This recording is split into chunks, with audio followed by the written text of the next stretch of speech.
देश के लोकसभा चुनाव से पहले गुजरात की सबसे बड़ी सभा अगर की जाए तो आम आदमी पार्टी की होगी, क्योंकि भरूच के नेत्रंग के अंदर विधायक चेतर वसावा के समर्थन में रैली है। हमारे साथ बात करने के लिए संदीप पाठक है, उनसे बात करें। संदीप जी, यहाँ पे जो कार्यक्रम है किस तरह का रहेगा? देखिए, एक सभा है यहाँ पर। हमारे जो विधायक हैं चेतर भाई वसावा, उसको भारतीय जनता पार्टी की सरकार ने छल करके गिरफ्तार किया हुआ है। उनको तो गिरफ्तार किए ही किए, उनकी धर्मपत्नी को भी इन्होंने गिरफ्तार किया हुआ है। इसके अलावा भी आप देख रहे हैं कि जिस तरीके से बीजेपी एक एक करके हमारी नेताओं को गिरफ्तार कर रहे हैं और षड्यंत्र रच रहे हैं किसी भी तरीके से आम आदमी पार्टी को तोड़ने के लिए। तो हमारा यही है कि जनता इसका जवाब देगी सही समय पर। और गुजरात की जनता ने आम आदमी पार्टी को जो आशीर्वाद दिया था पहली बार में, वो अद्भुत और अभूतपूर्व है। आगे भी मुझे लगता है कि आशीर्वाद देगी। और हमारे नेता माननीय अरविंद केजरीवाल जी और भगवंत मान साहब दोनों आ रहे हैं यहाँ पर, और पूरे आदिवासी बेल्ट में उनको बहुत प्यार मिलता है। सभी लोगों ने वोट भी दिया था, आशीर्वाद भी दे रहे हैं। तो मुझे उम्मीद है कि आज की काफ़ी अच्छी विजिट रहेगी।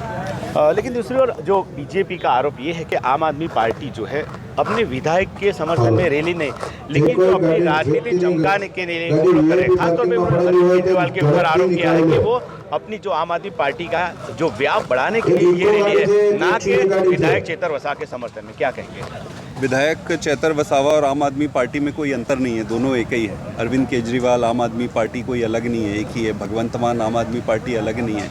ये हम अपनी राजनीति तो चमकाएंगे ही। हम राजनीति फालतू और गलत चीज़ों पे नहीं चमकाते। हम अपनी राजनीति चमकाना चाहते हैं अच्छे स्कूल बना के, अच्छे अस्पताल बनाकर, अच्छी राजनीति करके। ये भारतीय जनता पार्टी का सूत्र है कि गंदे षड्यंत्र, तिकड़म, जेल, डरा के, धमका के अपनी राजनीति चमकाए। तो हम चेतर भाई वसावा के समर्थन में, उनके परिवार के समर्थन में, उनके पूरे इस एरिया पे आदिवासी भाइयों के समर्थन पे आए हैं। और ये चेतर भाई पे हमला नहीं है। भारतीय जनता पार्टी किसी भी आदिवासी, ट्राइबल, यंग व्यक्ति को आगे बढ़ते नहीं देख सकता है। ये आम आदमी पार्टी में से उनको जितना चिढ़ है, उससे कहीं ज़्यादा और उतनी ही चिढ़ इनको चेतर भाई से है कि ये आदिवासी क्षेत्र का लड़का इतना आगे कैसे बढ़ गया। आम आदमी पार्टी ने उसे टिकट दी, वो जीत गया। जीतने के बाद उसे वर्किंग प्रेसिडेंट बना दिया और इस पूरे बेल्ट में उसको खूब प्यार मिलता है। तो भाजपा ने देखा कि यार ये वाली मेरी सीट तो जा सकती है, अब मैं क्या करूं, मेरे पास ज़्यादा कुछ करने को समय नहीं बचा है। तो जो व्यक्ति इनके तरफ से लड़ने की संभावना है, अंदेशा अंदाज़ा उन्होंने लगाया और तोड़ने की प्रक्रिया शुरू कर दी। आपने बात की कि भरूच लोकसभा पे वो लड़ने वाले हैं, लेकिन दूसरी बात करें तो इंडिया जो गठबंधन है उसमें अभी जो सीट शेयरिंग अभी हुआ नहीं है। और इंडिया जो गठबंधन है उसमें भी सीट शेयरिंग से लेकर बहुत सारी ऐसी खबरें आती है कि जिसके अंदर जो नेता है जो इंडिया गठबंधन के, उनकी जो बयान भी एक तरह से कंट्रोवर्सी पैदा कर रहे हैं। तो क्या कहेंगे?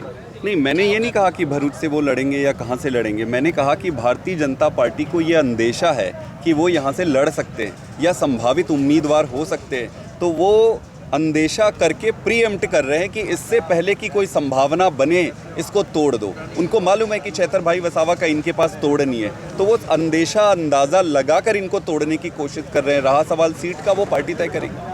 पार्टी तय करेगी, लेकिन जो गुजरात के अंदर बात करें तो गुजरात के अंदर बीजेपी का ये गढ़ है।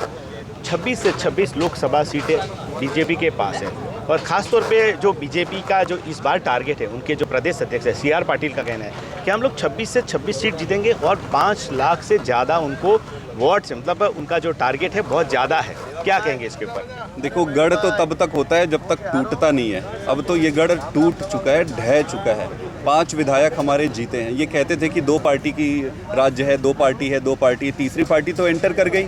तीसरी पार्टी तो पूरी ताकत से 13-14% vote share, 41 lakh vote, 5 MLA कम नहीं होते पहली बार में। तो किला विला कुछ है नहीं अभी। अब अगर वो रहा होगा पहले, आम आदमी पार्टी के आने से पहले रहा होगा।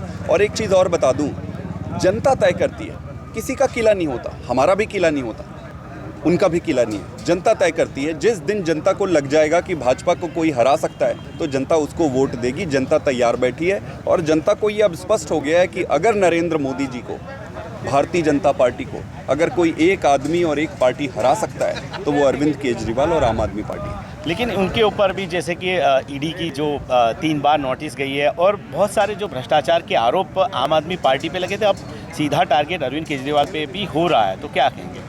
मैं क्या कहूँगा, जनता कहेगी इस पे। अरविंद केजरीवाल की सबसे बड़ी ताकत उनकी ईमानदारी थी। भाजपा को ये लगा कि यार अगर इस आदमी को तोड़ना है तो इसके ईमानदारी पे चोट करो। फिर इन्होंने षड्यंत्र बनाया, ऐसा षड्यंत्र बनाया कि जो शराब घोटाला करते हैं उसमें 2 साल हो गए, इतने सारे लोगों को इन्होंने इन्वेस्टिगेट कर लिया, इतने हमारे नेताओं को जेल में डाल दिया, 1 रुपए कहीं बरामद नहीं हुआ। 1 रुपए तो छोड़ो, कहीं कुछ मिला नहीं इस पूरे केस में।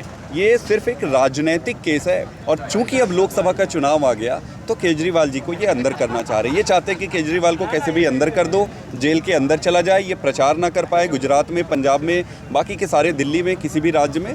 ये इनका एक षड्यंत्र है और इनके षड्यंत्र को तोड़ना आम आदमी पार्टी को, हमको अच्छी तरीके से आता है। इस रैली के बाद गुजरात के अंदर कितनी आशा है लोकसभा चुनाव की जो 26 सीटें में बीजेपी के सामने, किस तरह से कितनी आशा रख रहे हैं आप? देखिए, व्यक्ति को, इंसान को अपना धर्म और अपना कर्म करते रहना चाहिए। जनता को जैसे लगेगा, जनता जो आशीर्वाद देगी वो सिरोधार्य और सर्वमान्य होता है। मेरा ये मानना है कि जनता ने भारतीय जनता पार्टी को पर्याप्त मौका दिया है। भाई कोई ऐसे नहीं कह सकता कि बीजेपी को मौका नहीं दिया। अब जनता दूसरों को मौका देगी, दूसरों को मौका देके देखेगी। राजनीति में और प्रजातंत्र में राजनीति बदलते रहना चाहिए, इससे किसी एक राजनीतिक दल को अहंकार नहीं आता है। भाजपा को क्या हुआ है, ये इतनी बार ये जीत रहे हैं और उनके जीतने का कारण मैं आपको बता दूं, उनके जीतने का कारण है विपक्ष को इन्होंने ख़त्म कर दिया है। इनका ये मॉडस ऑपरेंडी यही है, इनका स्टैंडर्ड ऑपरेटिंग प्रोसीजर यही है। ये अपनी लकीर लंबी नहीं करते, ये विपक्षियों की लकीर को छोटे करने में षड्यंत्र करते हैं। तो विपक्षियों को कमज़ोर करके जीतने की ये इनकी ट्रेडिशनल सिस्टमेटिक तरीका है, जो सब जगह चल जाएगा, केजरीवाल पे नहीं चलेगा। राम मंदिर का मुद्दा है, वो बीजेपी को काफ़ी इस बार मदद भी कर पाएगा चुनाव के अंदर। राम मंदिर के जो जब प्राण प्रतिष्ठा कार्यक्रम है तो उसमें अरविंद केजरीवाल जी जाएंगे, आम आदमी पार्टी से कौन कौन जा रहा है? देखिए, भगवान राम हमारे और हमारे देश की आस्था के प्रतीक है और निश्चित रूप से जाएंगे। हम सब भी जाएंगे, हम भी जाएंगे, जब मौका लगेगा, पहले भी जाएंगे, बाद में भी जाएंगे। प्राण प्रतिष्ठा कार्यक्रम में जाएंगे? बिल्कुल, अभी तो मुझे आइडिया नहीं है। जैसे रिक्वेस्ट आएगा, जैसी परिस्थितियाँ बनेगी, व्यवस्था बनेगी, क्यों नहीं जाएंगे।